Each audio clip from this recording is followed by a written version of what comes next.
Are you considering buying a new construction home?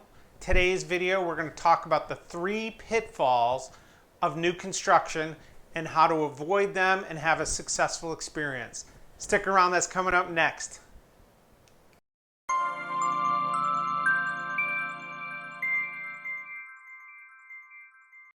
Hey, what's up everybody? It's Matt Allen here with the Allen team. Hope you're having a good day today. Today's topic is new construction and the pitfalls you can run into. We're going to talk about ways to maneuver through them, but first, if you are new, subscribe. I am working on building my subscriber base. Give us a thumbs up at the end if you like this video, and stick around, hit that bell, and we can notify you when there's new videos available. Today we're going to talk about the pitfalls of new construction. We're going to start with a first and foremost, the most important one is pick your lot and pick your home very carefully. Do your research. You want to make sure you're buying in the right community for you, because once you've picked that lot and you've picked that home, there's very little you can do to make changes to that once you've started the process. And if you are going to make changes and they will allow it, it's going to be very costly for you to do. So pick that lot and pick that home very carefully.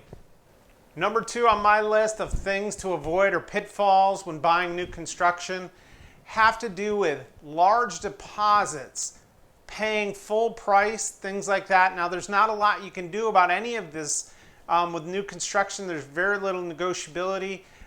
You do have the options of trying to add things to it. A lot of builders will provide you with credits towards upgrades and things like that. So keep that in mind. You will be paying close to full price. There's not a lot of negotiation there, especially in today's market in 2021. There's hardly any negotiation.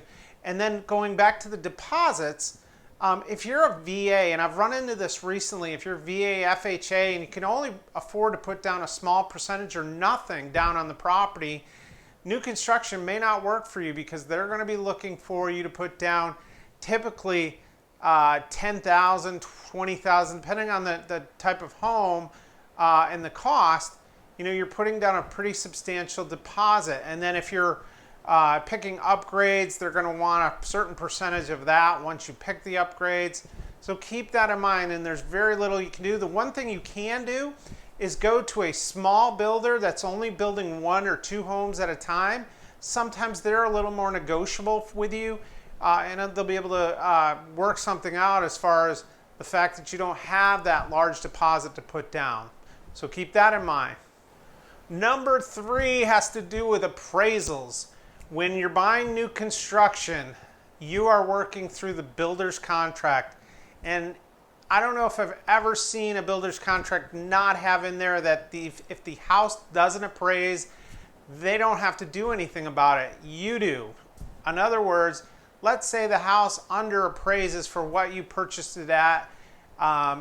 The builder is going to require you to make up the difference. They're not going to meet you halfway. Typically, they're going to hold you to that purchase price. So keep that in mind.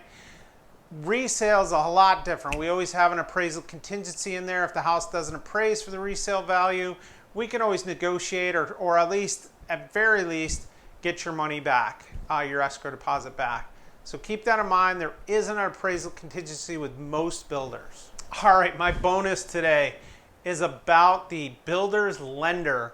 A lot of buyers are enticed into using the buyer's lender because they're paying for closing costs or giving you a closing cost credit.